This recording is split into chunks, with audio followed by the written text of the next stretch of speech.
आज हम शुरू करेंगे सुश्रुत संहिता सूत्र स्थान से। सूत्र स्थान को हम पहले ले रहे हैं, तो पहले चैप्टर से शुरू करेंगे। ये सेशन सिर्फ रिवीजन के लिए बनाए गए हैं, तो आपको जब भी टाइम मिलेगा तो आप खोल के इसे देख सकते हैं, सुन सकते हैं, ताकि रिवाइज आपको एक रोड मैप बन जाए दिमाग में कि कौन सी चीज़ कहाँ दी है और कुछ रिवीजन आपका साथ साथ में हो जाए। तो फर्स्ट चैप्टर है वेदोत्पत्ति अध्याय। वेदोत्पत्ति अध्याय से आचार्य सुश्रुत ने शुरुआत की है। यहाँ पे शुरुआत मंगलाचरण से हो रही है, अथा तो यहाँ पे अथ शब्द मंगलाचरण के लिए आया है। नेक्स्ट हम आते हैं, धन्वंतरी जी के शिष्यों के बारे में बताया है। धन्वंतरी जी के 7 शिष्यों के नाम यहाँ पे श्लोक में दिए गए हैं। तो क्या क्या है? औपधेनव, वैतरण, औरभ्र, पौष्कलावत, करवीर, गोपुर, अक्षित और सुश्रुत आदि।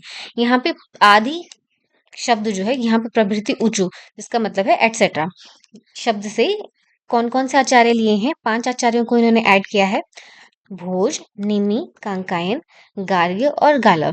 ठीक, तो ये सभी आपको ध्यान में रहने चाहिए। मेन जो शिष्य हैं वो 7 शिष्य आचार्य धन्वंतरी जी के पूछे जाते हैं। ठीक, नेक्स्ट हम आते हैं, यहाँ पे व्याधियों के 4 भेद बताए हैं आचार्य शारंगधर के अकॉर्डिंग। आगे भी हम इन्हें देखेंगे। आयुर्वेद को किस लिए पढ़ा जाता है? सांसारिक और पारलौकिक कल्याण के लिए। आयुर्वेद में, आयुर्वेद से क्या होता है? सांसारिक और पारलौकिक कल्याण होता है। नेक्स्ट हम देखते हैं, नेक्स्ट आते हैं, जस्ट हमें रिवाइज करना है कि क्या क्या चीज़ हमारी इंपॉर्टेंट है। सिर्फ हम 80% जो इम्पोर्टेंट वाला पार्ट, 20% जो हमारा इंपॉर्टेंट वाला पार्ट है उसी को ही याद करेंगे। नेक्स्ट हम देखते हैं, आयुर्वेद को अथर्ववेद का उपांग कहा है। ये आचार्य सुश्रुत जी कह रहे हैं आयुर्वेद को अथर्ववेद का उपांग मान रहे हैं। इसके साथ साथ आचार्य चरक और हस्त आयुर्वेद, आचार्य चरक और हस्त आयुर्वेद में भी आयुर्वेद को अथर्ववेद का ही उपांग माना है। ठीक है, अब जो डिफरेंट है उसको ध्यान में रख लेंगे। व्यासकृत चरण व्यूह और शंकरोक्त, ये क्या मान रहे हैं? आयुर्वेद ग्रंथों में ऋग्वेद का उपवेद माना है। ठीक है, इनके आयुर्वेद ग्रंथों में इसे ऋग्वेद का उपांग माना है। तो क्या क्या हो गया? आचार्य चरक और हस्त आयुर्वेद और आचार्य सुश्रुत ने आयुर्वेद को अथर्ववेद का उपांग माना है। अब यहाँ पर क्या दिया है? ये नंबर्स, न्यूमेरिकल्स हमें याद रखने हैं। 1 लक्ष्य श्लोक और 1000 अध्याय लिए हैं। 1 लक्ष्य श्लोक और 1000 अध्याय से आयुर्वेद की रचना किया है। नेक्स्ट हमारे पास क्या है? नेक्स्ट हमारे पास आ रहे हैं आयुर्वेद के 8 अंग। 8 अंग कौन कौन से दिए आचार्य सुश्रुत ने? शल्य, शलाक्य, काय चिकित्सा, भूत विद्या, कौमार भृत्य, अगध तंत्र, रसायन तंत्र और वाजीकरण। तो यहाँ पे शल्य जो है पहले नंबर पर आचार्य सुश्रुत ने रखा है, और तीसरे नंबर पे क्या हो गया? काय चिकित्सा। आचार्य चरक ने जो है काय चिकित्सा को पहले करके और शल्य तंत्र को तीसरे नंबर पर रख लिया है। ये हमें ध्यान रहेगा। नेक्स्ट हम देखते हैं, शल्य के लिए डेफिनेशन आई है। शल्य किसे कहते हैं इसको एक बार आप देख लेंगे। इसमें अंतर्गर्भ शल्योदरणार्थ, अंतर्गर्भ शल्योदरणार्थ टर्म जो है ये इसी में आई है, शल्य शास्त्र में आई है। आचार्य डलहन जो है शल्य के लिए क्या कहते हैं? अति प्रवृद्धम मल दोषजाम, जो मल और दोष जो शरीर में अति प्रवृद्ध हो गए हैं उनको उन्होंने शल्य कहा है। शरीरम सावर जंगमानम, यत किंचित आबाद करम, जो शरीर को बाधा उत्पन्न कर रहा है उसे शल्य कहते हैं। नेक्स्ट हमारे पास क्या है? शालाक्य तंत्र की परिभाषा है। ऊर्ध्व जत्रुगत रोग इसमें आएंगे, हमें पता है। इसमें क्या क्या आता है? श्रवण, नयन, वदन, घ्राण, ये हमें पता है कि ये सब इसमें आता है। और इसमें क्या है? शलाका यंत्र प्रणिधानार्थ, शलाका यंत्र के प्रणिधान के लिए, शलाका यंत्र का प्रणिधान उसे यूज करना जहां बताया है वो क्या हो गया? शालाक्य तंत्र हो गया। ठीक है, शल्य तंत्र ऊपर हमने देख लिया, जिसमें क्या है? यंत्र, शस्त्र, क्षार, अग्नि प्रणिधान है। और शलाका यंत्र प्रणिधान किसमें? शालाक्य तंत्र में है। नेक्स्ट आते हैं, काय चिकित्सा को देखते हैं। काय चिकित्सा में क्या है? काय चिकित्सा के डेफिनेशन के लिए क्या लिखा है? सर्वांग संश्रित व्याधि, सर्वांग संश्रित व्याधियों को यहाँ पे बताया है। अब कौन कौन सी व्याधियां आचार्य सुश्रुत ने बताई हैं? ज्वर, रक्तपित्त, शोष, उन्माद, अपस्मार, कुष्ठ, प्रमेह, अतिसार एक्सेट्रा, ये सब इसमें बताई है। इनका शमन, इनके शमन की, उपशमन की चिकित्सा बताई है। नेक्स्ट भूत विद्या आता है। भूत विद्या में देव, सूर, गंधर्व ये सब आ रहा है, और इनके शांतिकरम, शांतिकरम, बलिहरण आदि ग्रह उपशमनार्थ इसको कहा गया है। नेक्स्ट हम आते हैं कुमार भृत्य में। कुमार भृत्य के लिए क्या कहा है? कुमार भृत्यम नाम कुमार का भरण, कुमार भरण, इसके साथ साथ धात्री के दोष भी आते हैं। धात्री क्षीर दोष संशोधनार्थ, ठीक, दुष्ट स्तन्य ग्रह समुत्थानाच, व्याधि नाम उपशमनार्थम, तो ये 3-4 चीज हमें ध्यान रखनी है। कुमार भरण, धात्री क्षीरदोष संशोधन, दुष्ट स्तन्यग्रह समुत्थान और व्याधि का उपशमन के लिए यहाँ पे बताया है। नेक्स्ट हमारे पास आ रहा है अगत तंत्र। अगत तंत्र में सभी विष वाली चीजें रहेंगी, सर्प, कीट, लूता, मूशिका, ठीक। विविध विष संयोग उपशमनार्थ ये अगत तंत्र कहा गया है। नेक्स्ट हमारे पास ये देखेंगे अष्टांग हृदय और अष्टांग संग्रह में दंष्ट्रा चिकित्सा इसे कहा है। आचार्य चरक ने क्या टर्म दिया है? विषगर वैरोधिक प्रशमन। और अगत तंत्र किसने कहा है? अगत तंत्र आचार्य सुश्रुत ने कहा है, ठीक। अष्टांग हृदय और अष्टांग संग्रह में दंष्ट्रा चिकित्सा, हमें ध्यान है काय बाल ग्रह ऊर्ध्वांग शल्य दंष्ट्रा जरा वृषाण आचार्य, ये अष्टांग हृदय का डेफिनेशन है, तो ये हमें ध्यान में रहेगा। यहाँ पे दंष्ट्रा चिकित्सा इसे कहा गया है, जब उन्होंने अष्टांग बताए हैं। और आचार्य चरक ने क्या कहा है? इसे विषगर वैरोधिक प्रशमन कहा है। और जांगुली टर्म जो है वो कौटिल्य शास्त्र में कही गई है अगत तंत्र के लिए। नेक्स्ट हमारे पास आता है रसायन तंत्र। रसायन तंत्र के लिए क्या लिखा है? व्यस्थापनम, आयु मेधा बलकर और रोग हरणम समर्थम च, रोग उपहरण के लिए भी जो है रसायन तंत्र समर्थ है, ये हम ध्यान में रखेंगे, ठीक है। वय स्थापन है, आयु मेधा बलकर है और रोग अपहरण में भी समर्थ है, ठीक। नेक्स्ट आगे आ जाते हैं वाजीकरण के लिए कहा है। वाजीकरण में अल्प दुष्ट क्षीण विशुष्क रेतस का क्या करेंगे? अल्प का आप्यायन करेंगे, दुष्ट का प्रसाद करेंगे, क्षीण का उपचय करेंगे और विशुष्क का जनन करेंगे। ये बहुत बार एमसीक्यू में पूछा जाता है, इंपॉर्टेंट है, इसको ध्यान रखेंगे। मैच द फॉलोइंग में ये आ सकता है। नेक्स्ट हम इसी में देखते हैं, इसके विमर्श में वाजीकरण के भेद क्या है? शुक्र स्तुतिकर, शुक्र विवर्धन, स्तुतिकर, स्तुति वृद्धिकर, ठीक है। ये तीन एक भेद आचार्य डलहन ने बताए हैं। नेक्स्ट हमारे पास, अच्छा इनमें कौन कौन से बताए हैं? स्तुतिकर स्त्री स्पर्शादि, वृद्धिकर क्षीरादि, स्तुति वृद्धिकर माश के लिए कहा है। शारंगधर ने क्या बताया? शुक्र स्तंभक, जातिफल, शुक्र शोषक, हरित, शुक्र क्षयकर, कलिंग विच इज तरबूज, ये भाव प्रकाश ने बताया है, ठीक। चक्रपाणी जी क्या कहते हैं? ये भी काफी बार पूछा गया है, 3 टाइप से इन्होंने बताए हैं वाजीकरण के। शुक्र वृद्धिकर जो कि मास है, शुक्र स्तुतिकर संकल्प है और शुक्र स्तुति और वृद्धिकर क्या है? क्षीर के लिए कहा गया है। ये थोड़ा थोड़ा हमें ध्यान रखना है, इस वाले पार्ट को आप बैक करके दोबारा से देख सकते हैं। नेक्स्ट हम आते हैं, अब आयुर्वेद का आचार्य प्रयोजन बताते हैं। प्रयोजन में क्या कहा? इह खल्व आयुर्वेद प्रयोजन व्याधि उपसृष्टा नाम व्याधि परिमोक्ष, जिनको व्याधि है उसको व्याधि से मोक्ष दिलाना, ठीक है, व्याधि परिमोक्ष, मुक्ति दिलाना। स्वस्थ से स्वस्थ से रक्षण, ठीक है, स्वास्थ्य का रक्षण करना। ये दो चीजें आचार्य सुश्रुत ने बताई हैं। तो आचार्य सुश्रुत व्याधि की बात करते हैं। आचार्य चरक का हमने क्या पढ़ा था? प्रयोजनम चास्य स्वस्थ से स्वस्थ रक्षणम आतुरस्य विकार प्रशमनम, ये सूत्र अध्याय 30 में आचार्य चरक ने बताया है। और तंत्र का प्रयोजन क्या बताया है? तंत्र में धातु की बात करते हैं, तो धातु साम्यम क्रिया चुक्ता, तंत्र में धातु की बात करते हैं, ऐसे याद रखना है। तो आचार्य सुश्रुत का क्या हो गया? प्रयोजन व्याधि व्याधि उपशिष्टा नाम व्याधि प्रमोक्ष स्वस्थ से स्वास्थ्य रक्षणम च। नेक्स्ट हम आते हैं, यहाँ पे एक रेफरेंस आता है, आयुरस्मिन विद्यते अनेन व आयुर्विद्यन्ते आयुर्वेदा, ठीक है, ये आपको ध्यान में रखना है। ये रेफरेंस आचार्य सुश्रुत के फर्स्ट चैप्टर वेदोत्पत्ति अध्याय का है। नेक्स्ट हम आते हैं, आयुर्वेद के सर्वश्रेष्ठ और आद्य अंग को किन प्रमाणों से जानना है? तो आचार्य सुश्रुत ने भी 4 प्रमाण बोले हैं, प्रत्यक्ष, आगम, अनुमान, उपमान, ठीक है, ये 4 आचार्य सुश्रुत ने भी माने हैं। आचार्य चरक के कौन से थे? आप्तोपदेश, प्रत्यक्ष, अनुमान और युक्ति उन्होंने माना है। अब न्याय सूत्र, वैशेषिक, सांख्य, ठीक है, ये सिर्फ 3 मानते हैं। कौन कौन से? इन्होंने उपमान को न मानकर उसको अनुमान में ही समाविष्ट कर लिया है, ठीक। नेक्स्ट यहाँ पे आते हैं आगे। अब शल्य तंत्र को बेस्ट क्यों कहा गया है, क्यों श्रेष्ठ कहा गया है शल्य तंत्र को? ये 3 पॉइंट हमें याद रखने हैं। आशु क्रिया करणाद, कि जल्दी यंत्र शस्त्र क्षार अग्नि से जल्दी क्रिया होती है, ठीक है, आशु जल्दी हमें जल्दी ट्रीटमेंट के लिए। दूसरा यंत्र शस्त्र क्षार अग्नि प्रणिधान, यंत्र शस्त्र क्षार अग्नि का इसमें यूज बताया है इस शल्य शास्त्र में। और सर्वतंत्र सामान्य, जो सभी तंत्रों में जो चिकित्सा बताई है, तो सर्व तंत्रों के समान ही इसमें चिकित्सा है। तो ये 3 पॉइंट हमें याद रखने हैं। ये क्या बताई है? शल्य शास्त्र की श्रेष्ठता बताई है, क्यों ये श्रेष्ठ है, ठीक। क्या क्या हुआ? आशु क्रियाकरणात्, यंत्र शस्त्र क्षार अग्नि परिधानात् और सर्वतंत्र सामान्यात्। ठीक, नेक्स्ट हम आते हैं शल्य तंत्र को क्या क्या कहा है, ये शाश्वत है, पुण्य है, स्वर्ग है, यशस्वी है, आयुष्य है और वृत्तिकर है। ठीक, ये हमें ध्यान में रखना है। नेक्स्ट हम आते हैं, अच्छा यहाँ पे जो सीक्वेंस है, जो स्टार्टिंग का सीक्वेंस है वो सेम ही है। आचार्य ब्रह्मा ने प्रजापति दक्ष को दिया, ठीक है, आयुर्वेद का उपदेश। दक्ष ने अश्विनी कुमारों को दिया। अश्विनी कुमार दो थे, नासस्त्र और दस्त्र। ठीक है, अश्विनी कुमारों ने किसे दिया, इंद्र को। तो BDAI ये सीक्वेंस सेम है जैसे कि आचार्य चरक में भी है।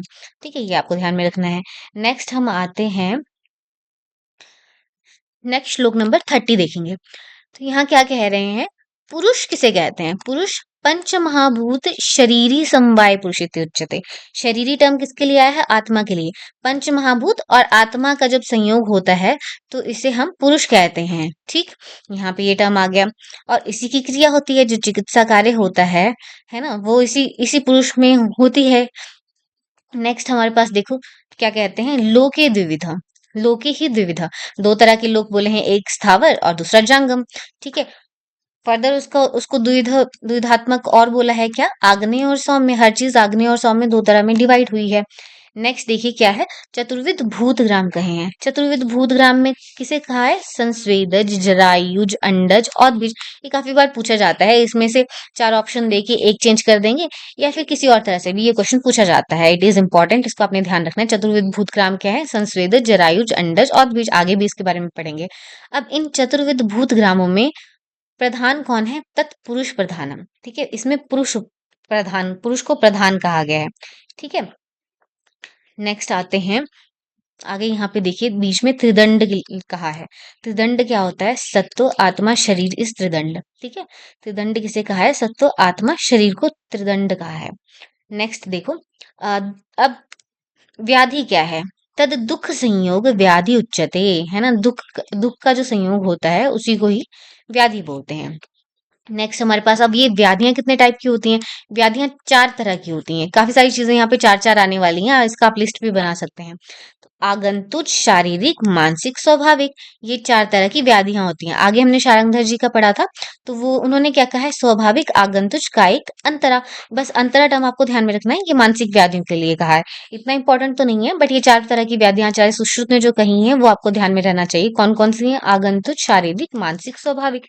नेक्स्ट हम आते हैं, अब आगंतुक व्याधियां कैसे कैसे हो सकती हैं, कोई शस्त्र, लाठी, पाषाण आदि से आघात हो जाएगा तो आगंतुक व्याधियां होंगी। और शारीरिक व्याधियां कैसी होती, हीन, मिथ्या, अति योग के कारण हो जाती हैं, जो भी हम यूज कर रहे हैं उन चीजों से। नेक्स्ट हमारे पास इंपॉर्टेंट क्या है, स्वाभाविक व्याधियां आचार्य सुश्रुत ने बताई हैं। वो क्या क्या बताई हैं, क्षुधा, पिपासा, जरा, मृत्यु, निद्रा। पांच तरह की बताई हैं, क्षुधा, पिपासा, जरा, मृत्यु, निद्रा। तो ये पांच व्याधियां जो हैं ये आचार्य ने कैसी बताई हैं, स्वाभाविक बताई हैं, स्वाभाविक रोग बताए हैं, जो कि हर मनुष्य में होते ही होते हैं। नेक्स्ट हम देखेंगे, अब इन चारों प्रकार के रोगों का अधिष्ठान क्या है, या तो मन में होगा या तो शरीर में होगा। तो दो तरह के अधिष्ठान आ गए, मन, शरीर, अधिष्ठाना। ठीक है, और अब इनका प्रतिकार कैसे होगा, इनका ट्रीटमेंट कैसे होगा, इसे कहते हैं निग्रह हेतु। तो निग्रह हेतु जो है वो चार तरह के बताए हैं। अगेन चार तरह के आगे, कैसे कैसे करेंगे, सबसे बेस्ट क्या है, संशोधन, है ना, वो या तो शमन कर देंगे, या तो आहार उसका चेंज करेंगे, या तो विहार चेंज करेंगे। ठीक है, संशोधन, संशमन, आहार, विहार, इससे हम क्या करेंगे, रोग निग्रह करेंगे, रोगों का प्रतिकार करेंगे, ट्रीटमेंट करेंगे। नेक्स्ट हम आते हैं, आहार के लिए यहाँ टर्म आई है, प्राणी नाम पुनर्मूलो आहार। ठीक है, आहार का फर्स्ट चैप्टर में ही सबसे पहले बता दिया है, प्राणियों का मूल क्या है, आहार बताया है। उस पे क्या आश्रित है, बल, वर्ण, ओज उसका प्राणी का आश्रित है ना। और नेक्स्ट क्या है, षड सुरसेश्वायत। अब उसमें षड रसात्मक आहार होता है। रसा पुनर्द्रव्याश्रय, अब ये रस जो है वो किसके आश्रित हैं, द्रव्य के आश्रित हैं। द्रव्याणि पुनः औषधय। ठीक है, औषध भी जो है वो द्रव्य से बनी है। अब ये औषध भी जो है कैसी है, द्विविधा है, स्थावर और जंगम है। पीछे भी हमने क्या पढ़ा कि जो लोक है वो भी कैसा है, स्थावर जंगम है। तो उस लोक में औषध भी कैसी है, वो भी स्थावर और जंगम है। ठीक है, स्थावर और जंगम है। नेक्स्ट हम आते हैं, अब औषध के प्रकार ये बता रहे हैं। तो हम सबको पता है कि आचार्य सुश्रुत ने क्या क्या बताया है, वनस्पतियों, वृक्ष, विरुद्ध, औषधि। इसी तरह से आचार्य सुश्रुत ने भी बताया है। ठीक है, 4 प्रकार स्थावर औषधियों के बताए हैं। अब 5 प्रकार किसने बताए हैं? आचार्य भावप्रकाश ने 5 बताए हैं। उन्होंने क्षुप को ऐड किया है। ठीक है, क्षुप को ऐड करके 5 प्रकार बता दिए। अब इनका हम फीचर्स देखेंगे किस तरह से होती हैं। तो वनस्पति के लिए क्या कहा है? अपुष्पा फलवंतो वनस्पति, जिसमें पुष्प नहीं है, फल है, वो वनस्पति है। ठीक है, बड़ी जो टर्म है उसमें पुष्प ही नहीं है। नेक्स्ट इज वृक्ष, वृक्ष इज पुष्प फलवंतो वृक्ष, पुष्प भी है, फल भी है, वो वृक्ष है। विरुद्ध, प्रतानवती स्तंभनेयश्च विरुद्ध, प्रतानवती है ना, जो लिपट के पेड़ों पे लगा होता है, वो विरुद्ध है। फल पाक निष्ठया औषधीय, है ना, फल पकने के बाद जो गिर जाता है, जो खत्म हो जाता है पौधा, वो क्या है? वो औषधि है। जैसे कि हमारे गेहूं। ठीक है, यहाँ पे एग्जाम्पल इन्होंने दिए हैं, वट, औदुंबर, पीपल, है ना, ये इसके किसके उदाहरण है? ये उदाहरण है वनस्पति के। उसके बाद नेक्स्ट क्या आता है? नेक्स्ट हमारे पास पुष्प, जिसमें लगता है पुष्प और फल दोनों लगता है, जैसे आम है ना, ये किस में आ जाता है? ये वृक्ष में आ जाता है। नेक्स्ट विरुद्ध का उदाहरण क्या आ गया? त्रपुस, खीरा है, लौकी है ना। तो वो क्या है? बेल, बेल की तरह वो इधर पेड़ों पर चढ़ जाती है या फिर फैलती है। ठीक, विरुद्ध में क्या है? तृण जाति आएगी। तृण जाति कौन सी? जैसे गुडूची, ये भी इसमें आ रही है, विरुद्ध में ही आ रही है। नेक्स्ट हमारे पास औषधि में क्या है? शाली, गोधूम, यव, तिल, मुदगादी। उसमें क्या रहता है? फल पकने के बाद ये जो पेड़ है वो मर जाता है। ठीक। नेक्स्ट हमारे पास जंगम के भी कौन कौन से भेद हैं? जरायुज, अंडज, स्वेदज, औदभिज। ये हमने किसमें पढ़ा था? चतुर्विध भूतग्राम में पढ़ा था। ठीक है, चतुर्विध भूतग्राम क्या हो गए? जरायुज, अंडज, स्वेदज, औदभिज। अब देखेंगे इसको डिटेल में। तो पशु, मनुष्य, व्याल, ये सब क्या है? ये जरायुज हैं, जिसमें प्लेसेंटा है। ठीक है, जिसमें प्लेसेंटा है वो सब क्या है? वो जरायुज है। नेक्स्ट जो एग लेइंग है, अंडज कौन है? खग, सर्प, सरीसृप। नेक्स्ट देखो, जो स्वेद से कौन कौन उत्पन्न हो रहा है? कृमि, कीट, पिपलिका, है ना, ये सब क्या है? स्वेद से उत्पन्न हो रही है। और औदभिज कौन है? जो जमीन से उत्पन्न होने वाला है, वो इंद्रगोप और मंडूक के लिए औदभिज कहा है। मैच द फॉलोइंग में आ सकता है, या फिर जनरल एक पॉइंट भी उठा के पूछा जा सकता है इसमें। ठीक, नेक्स्ट आगे हम देखते हैं, ये कुछ नहीं है। औषधियां कौन कौन सी, किस किस से औषधि बोला है? छाल, पत्ते, पुष्प, ये सब इसमें आ रहे हैं। ठीक, नेक्स्ट पार्थिव कौन कौन से? स्वर्ण, रजत। इसमें मुक्ता जो है वो पार्थिव में आता है ना, शेल से निकलता है, बट ये किस में आ रहा है? पार्थिव में आ रहा है। नेक्स्ट कालकृत क्या क्या होता है? अब कालकृत जो चेंज हो रहा है ना, कालकृत कुछ विशेषताएं, जैसे क्या? वायु का अति संचार है, वायु रहित प्रदेश है, धूप, छाया, दिन रात, उष्ण, वर्षा, दिन रात, ये सब किस में आ रहा है? ये कालकृत में आ रहा है। नेक्स्ट हम देखेंगे शारीरिक व्याधियों के प्रकोप और प्रशमन में कौन रिस्पॉन्सिबल है? ये 4 प्रकार के जो भी हमने कारण माने हैं, स्थावर, जंगम, पार्थिव, कालकृत, ये चतुर्विध वर्ग इनको कहा है। चतुर्विध वर्ग ही हमारी व्याधियों के प्रकोप और प्रशमन में कारण है। क्या क्या? स्थावर, जंगम, पार्थिव और कालकृत। नेक्स्ट हमारे पास क्या है? आगंतुज रोग कहे हैं। आगंतुज रोगों में इनके भी 2 अधिष्ठान कहे हैं। मानसिक चिकित्सा इसमें कहेंगे। मनसाम तो शब्दादिरिष्ट वर्ग सुखवह। ठीक है, मानसिक जो रोग हैं उनकी ट्रीटमेंट क्या है? शब्दादि अरिष्ट सुख, सुख व वर्ग, सुख आदि शब्द जो हम बोलेंगे उससे ये सही होते हैं।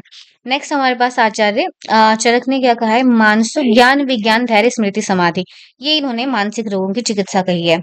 और आचार्य वाग्भट ने क्या कहा है? आचार्य वाग्भट ने मानसिक रोगों की चिकित्सा धीर, धैर्य, आत्मादि विज्ञान, मनोदोषाशदम परम, ये हम ध्यान में रखना है, ये इसकी ट्रीटमेंट कही है। किसकी ट्रीटमेंट कही है? मानसिक रोगों की ट्रीटमेंट कही है। नेक्स्ट हमारे पास क्या है? 4 चिकित्सा बीज। 4 चिकित्सा बीज क्या है? चिकित्सा में क्या क्या मेन हमारी इंपॉर्टेंट चीजें हैं, वो क्या क्या है? पुरुष, है ना, पुरुष होगा उसे व्याधि होगी, उसी की चिकित्सा करेंगे, है ना। व्याधि किसको होगी? पुरुष को होगी, उसी की चिकित्सा करेंगे। तो दो दो ये हो गए। और किससे चिकित्सा करेंगे? औषध से चिकित्सा करेंगे। कब चिकित्सा करेंगे? उचित क्रिया काल पे हम चिकित्सा करेंगे। तो ये क्या हो गए? 4 चिकित्सा बीज हो गए। ठीक है, ये ध्यान में रहेंगे। अब नेक्स्ट हमारे पास श्लोक नंबर 49 में क्या लिखा है? ये 120 इन्होंने अध्याय यहाँ पे टोटल बता दिए हैं, और 5 इन्होंने स्थान लिखे हैं। अब उत्तर तंत्र को इन्होंने सेपरेट माना है। यहाँ उत्तर तंत्र शेष विषय उत्तर तंत्र में व्याख्या करेंगे। तो 5 कौन कौन से स्थान है? सूत्र, निदान, शरीर, चिकित्सा, कल्प। ठीक है, जो कॉमन है वो ये स्थान है। इन्होंने कौन कौन सा नहीं माना है? सिद्धि नहीं माना है, जो आचार्य चरक ने माना है ना, सिद्धि स्थान नहीं माना है। और क्या नहीं माना है इन्होंने? सिद्ध स्थान को नहीं माना है। नेक्स्ट हम देखते हैं